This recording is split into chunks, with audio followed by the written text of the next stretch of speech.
हमारी original trust deed forge करी गई और फोर्ज करके डॉक्टर अमोद कुमार सचान और उनकी पत्नी ने सिर्फ अपना नाम रखा ट्रस्ट डीड में। आईओ ने सबमिट किया कि 96 करोड़ रुपए का गबन अभी तक उनको दिख रहा है। 35 फर्जी अकाउंट खुले थे। हम लोगों में से किसी एक की हत्या हो जाएगी तभी प्रशासन को संज्ञान मिलेगा। ये सब तरीके से भ्रष्ट हैं ये लोग। हमारे साथ ज़्यादा बातचीत के लिए हिंद चैरिटेबल ट्रस्ट के डायरेक्टर मानवेंद्र सिंह जी हैं। इनका आरोप है कि चैरिटेबल ट्रस्ट में 2 कॉलेज चलते हैं और उसमें करीब करोड़ों रुपए का घोटाला हुआ है। इन्हीं से बातचीत करेंगे, जानने की कोशिश करेंगे। आपने एफआईआर कराई है कुछ लोगों पर, किन लोगों पर एफआईआर कराई है, क्या मामला है? मामला है कि 2016 में हमारी ओरिजिनल ट्रस्ट डीड फोर्ज करी गई और फोर्ज करके डॉक्टर अमोद कुमार सचान और उनकी पत्नी ने सिर्फ अपना नाम रखा ट्रस्ट डीड में और उससे खाते खुलवा लिए। अब क्योंकि उन्हीं दोनों लोग का नाम था तो बाकी किसी ट्रस्टी को इसकी जानकारी नहीं। आपके चैरिटेबल के फर्जी खाते खुलवा लिए उन लोगों ने? नहीं, वो भी ट्रस्टी हैं।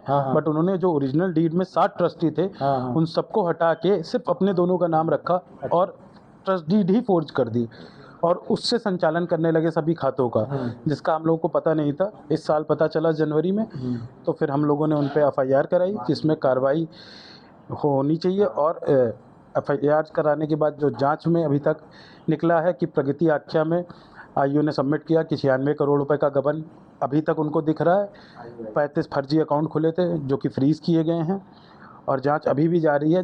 जांच की बजाय अब कार्रवाई होनी चाहिए। 6 महीने हो चुके हैं, 6 महीने से वो लोग खुले में घूम रहे हैं और सिर्फ गुंडाई कर रहे हैं, गुंडागर्दी करते हैं। कॉलेज में आते हैं, कॉलेज में हम लोगों के साथ बदतमीज़ी करते हैं, कॉलेज का पैसा उठा ले जाते हैं, कॉलेज में एम्प्लॉयज़ की सैलरी नहीं बांट रहे हैं, डॉक्टर की सैलरी नहीं बांट रहे हैं।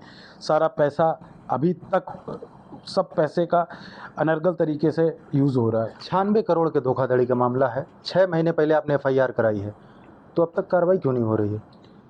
अब कार्रवाई क्यों नहीं हो रही है ये बात तो आप लोग प्रशासन से पूछिए कि कार्रवाई क्यों नहीं हो रही है और कब होगी। अब उनके पास ना कोई एंटीसिपेटरी बेल है, ना कोई अरेस्ट स्टे है। निचली अदालत में खारिज भी हो गया था उनका अरेस्ट स्टे, उसके बाद भी उन पर कोई एफआईआर नहीं है। दोनों लोग खुले घूम रहे हैं पूरे लखनऊ में। जो दोनों कॉलेज है वहाँ पे वो लोग जाते आते हैं अभी भी? सुनने में आया कि आपके माता जी के साथ मारपीट भी हुई। दोनों कॉलेज में जाते आते हैं। 17 तारीख को मेरी माता जी कॉलेज गई थी, एक अन्य ट्रस्टी सरोजनी वर्मा जी गई थी, उनके बेटे थे और हमारे साथ के कुछ लोग थे। उन लोगों के साथ गेट पे रोककर बदतमीज़ी की गई, हाथापाई की गई, जिसके बाद पुलिस को बुलाया गया तो पुलिस ने उनके लोगों को हटाया वहाँ से, पर कोई कार्रवाई नहीं की। क्या आप क्या चाहते हैं? आप क्या? मैं चाहता हूँ कि जो अगर सभी दोष सिद्ध पाए जाते तो इनको जेल भेजा जाए।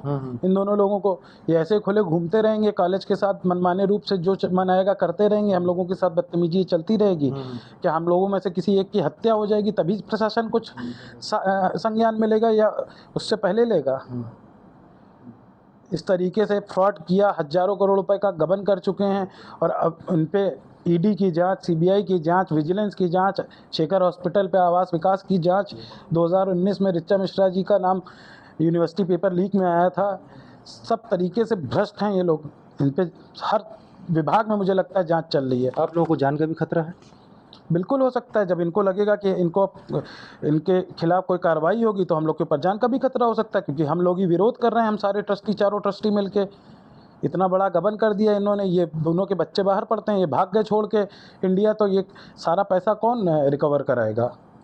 बिल्कुल, ये है हिंद चैरिटेबल ट्रस्ट के डायरेक्टर मानवेंद्र सिंह जी। इनका साफ तौर पर आरोप है कि गबन जो हुआ है वो कई 100 करोड़ रुपए का हुआ है और 6 महीने हो गए हैं एफआईआर कराए हुए, लेकिन अभी तक जो है प्रशासन ने इस पर कोई कार्रवाई नहीं की है। इनकी मांग है कि इस पर जल्द से जल्द कार्रवाई होनी चाहिए। कैमरामैन राम जी के साथ आसिफ खान, घंटाब न्यूज़, लखनऊ।